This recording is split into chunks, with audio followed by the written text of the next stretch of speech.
Hello, this is John Burness. However, the slide says my full name. I am just here to guide you, educate anyone watching this, to teach them all about a very obscure side of the history of poetry, which is a personal side quest of mine called Vocabularyclept poetry. This is very important to me personally. When I discovered this, because this was how I wrote most of my poetry. This was a method of how I wrote most of my poetry in my very earliest years of doing poetry.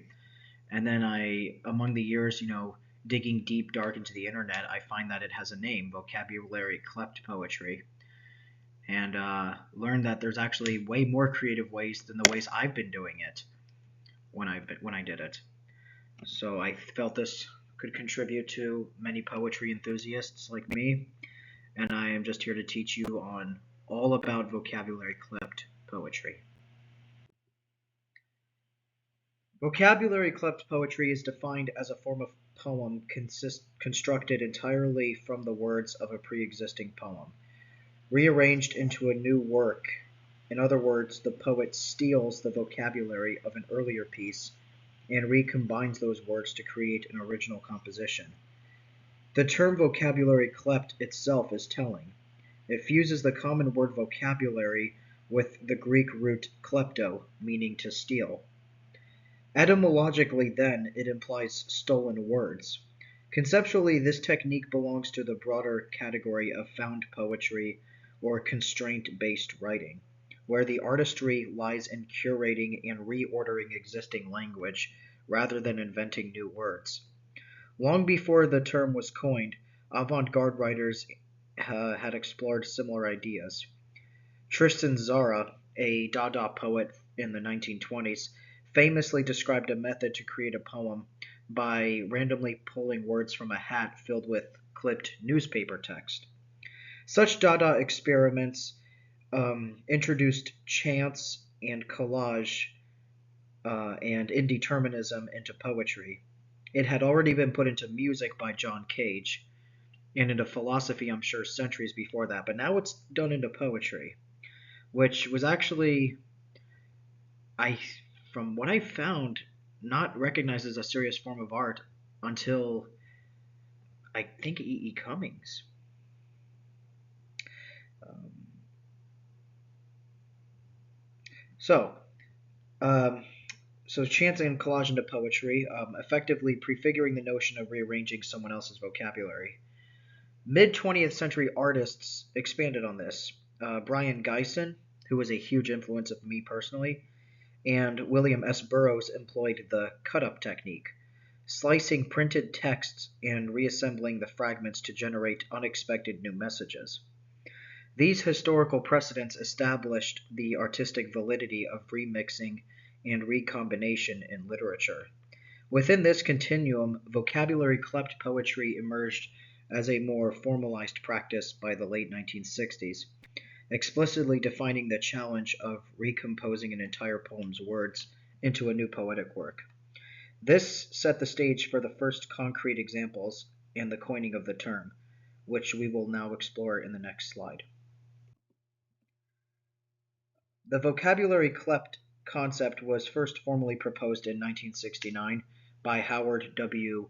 Bergerson, an editor of Wordways, the Journal of Recreational Linguistics.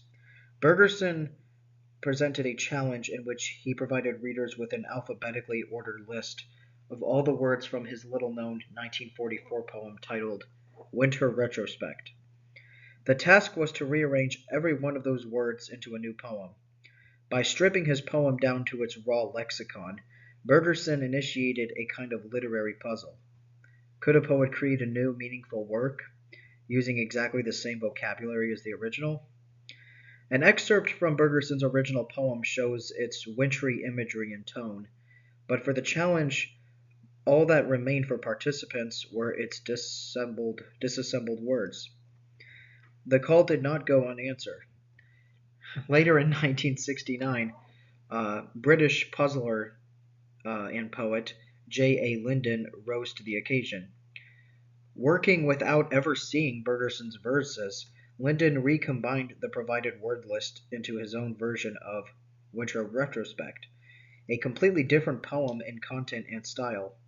Remarkably, Lindon's creation was the same length, 24 lines long, and used the exact same 478 words as Bergerson's piece. Yet it conveyed a distinctive narrative and mood. Both the original and the Vocabularyclept version shared nothing in common, except their lexicon. All structure and word order were newly imposed. These twin poems invited analysis. Scholars and linguists compared them to examine how different or similar two texts could be when drawn from identical vocabularies. Indeed, studies were published analyzing their statistical similarity and divergence in phrasing. The success of this initial venture spurred further interest. Wordways published many more Vocabularyclept poems in subsequent issues, often as challenges or curious showcases of, verbal ingenuity. Enthusiasts pushed the limits by attempting Vocabularyclept rewrites of well-known poems, testing whether the essence of a famous poem could be anagrammed into a new meaning. Over time, the concept entered the canon of English wordplay. Bergerson included a chapter on Vocabularyclept poetry in his 1973 book Palindromes and Anagrams, discussing it as a form of mathematical collaboration between the original poet and the one doing the rearrangement. Later, there was a poet and educator, Dave Morice, who featured Vocabularyclept poetry in his 2007 compilation, The Adventures of Dr. Alphabet, indicating its pedagogical and creative value in classrooms, which is a super fun book, The Adventures of Dr. Alphabet. I believe the subtitle is 104. It's something like 104 poem experiments to do in the classroom. It's something like that, which I highly recommend. In summary, what began in 1969 as a very niche literary puzzle evolved into an acknowledged poetic exercise. The earliest examples of Bergerson and Lindon are influential not only for their creativity, but also for establishing Vocabularyclept poetry as a legitimate intersection of literature and wordplay. So I was mostly doing this sort of unintentional cut-up practice.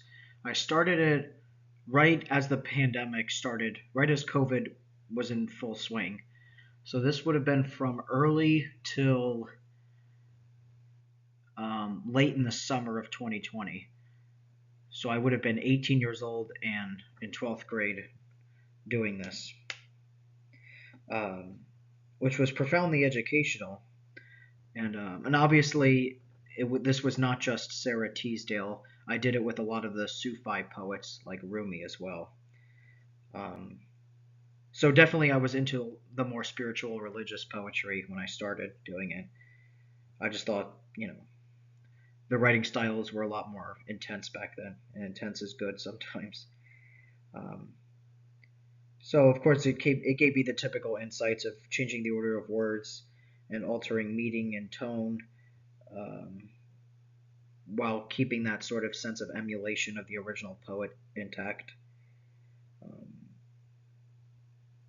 I noticed, for instance, that Teasdale's gentle consonants and choice of simple evocative words lent themselves to multiple recombinations that felt like it still definitely had that Teasdale-esque atmosphere. In hindsight, this early foray was my introduction to the principles of Vocabularyclept poetry. It taught me on a very personal level how poetic creativity can involve not only invention but also refinement. Taking something existing and making it my own. Such hands-on practice illustrates how accessible Vocabularyclept techniques can be for learners. One does not need to write like Sarah Teasdale to create poetry. This is also a very spiritual, almost a sort of a mediumship way of collaborating with her, in a sense by redistributing her words into a new mosaic. This experience reflects on a micro level what many artists have found appealing about Vocabularyclept poetry. It is at once a homage to the original, while also still a creative act of authorship for the rearranger. Magnetic Poetry Original Edition Kit uh, is a box set of containing hundreds of word magnets for billions of poetic possibilities. Magnetic poetry kits brought Vocabularyclept style creativity into countless homes and classrooms during the 1990s. The concept was invented by Dave Capel in 1993 by accident. Capel was a songwriter struggling with writer's block. His technique at the time involved jotting down words on paper scraps and shuffling them to spark lyric ideas. The story goes that a sudden sneeze scattered these paper scraps. In a flash of practical genius, Capel affixed the words to small magnets to prevent future mishaps. Thus was born the first magnetic poetry set, a happy intersection of frustration and innovation. Capel placed the word magnets on his refrigerator and soon noticed that visitors couldn't resist arranging them into impromptu poems. Realizing this broad appeal, he began producing magnetic word kits commercially. By the late 1990s, magnetic poetry had become a cultural phenomenon. Um, One could hardly open a refrigerator in America without finding a cascade of phrases and verses spelled out in magnetic tiles. In kitchens and dorm rooms everywhere, people were engaging in ad hoc Vocabularyclept poetry, using a fixed set of words provided by the kit to create novel poems. The kits typically contained a mix of nouns, verbs, adjectives, etc., carefully selected to maximize creative combinations. Capel even spoke of refining the recipe of words to balance poetic utility. This playful medium significantly lowered the barrier to poetic experimentation. Unlike the deliberate, puzzle like process of Bergerson and Lindon's Vocabularyclept challenges, magnet poetry invited a more spontaneous, free-form approach. Nevertheless, the underlying principle was similar: creativity through recombination of a given vocabulary. Educators um, took note of the value in these kits. The informality and spontaneity of arranging magnetic words proved to be an excellent classroom exercise to get students engaged with language. Because there was no fear of writing a poem from scratch, even those intimidated by poetry could join in arranging words and discovering surprising juxtapositions. Notably, even accomplished poets showed interest. Former U.S. Poet Laureate Robert Pinsky, in an introduction to a magnetic poetry anthology, remarked on the almost primal urge one feels upon seeing word magnets to start shuffling them around. In his words, when you see little words scattered on a fridge, the desire to rearrange them is responding to some of the deepest urges in the human animal, quote unquote. This speaks to the fundamental creative impulse behind Vocabularyclept poetry: the joy of making new meaning from existing language.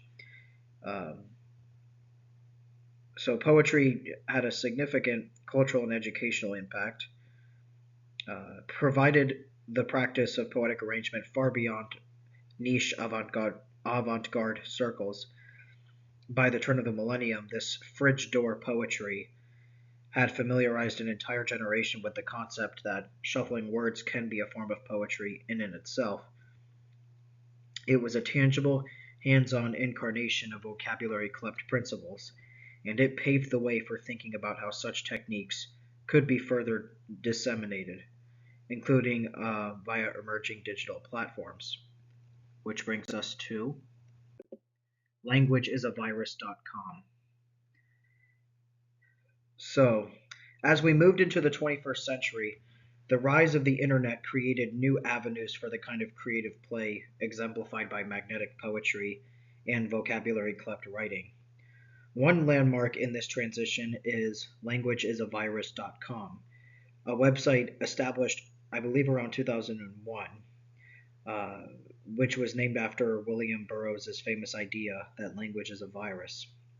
This site functioned as an online hub for creative writing prompts, exercises, and interactive tools aimed at breaking writer's block. Crucially, it brought the spirit of Vocabularyclept and cut-up poetry into the digital realm.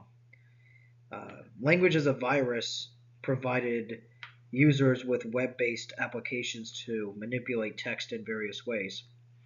For example, its cut-up machine is an online generator that invites users to input any text and then automatically shuffles and recombines the words, much in the way Burroughs and the Dadaists would manually cut and reassemble text.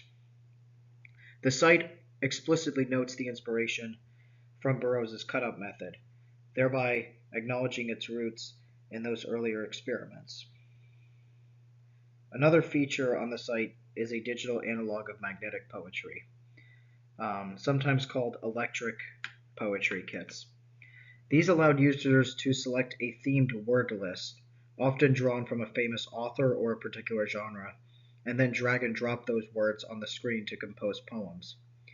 In essence, it simulates the refrigerator door experiments through a browser, with the added convenience that one can instantly reset, shuffle, or switch word sets.